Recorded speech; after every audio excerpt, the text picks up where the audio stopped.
A few days ago, a shocking rumor spread across the animation community. Adobe is shutting down Adobe Animate. For many animators, this felt like the end of an era.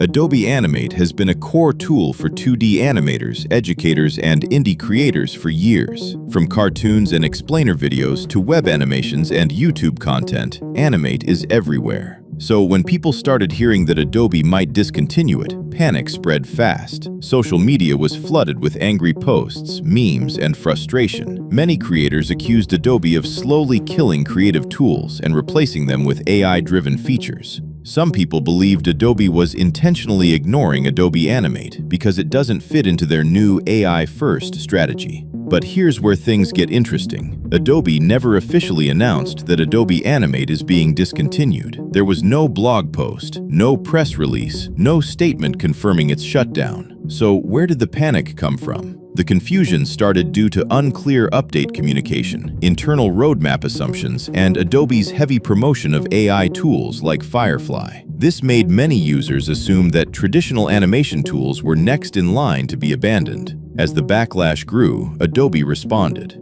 Adobe clarified that Adobe Animate is still actively supported. The software is not discontinued. Updates are still planned, especially focused on performance improvements, stability, and modern animation workflows. However, this entire incident revealed a much bigger issue. Animators don't just fear losing software, they fear losing relevance. Many creators feel that AI is slowly replacing creativity instead of supporting it, and the lack of clear communication from Adobe only made those fears worse. The message from the animation community was loud and clear. Don't abandon the artists who built your platform. So, what's the final truth? Adobe Animate is safe for now. But this controversy proves one thing: trust between creators and big software companies is fragile. The real question isn't whether Adobe Animate will survive today. The real question is, will traditional animation tools survive in an AI-first future? Let me know your thoughts in the comments. Would you switch tools if Adobe ever shuts down Animate? Or do you think this fear is overblown? If you found this video helpful, like, subscribe, and share it with fellow animators. See you in the next one.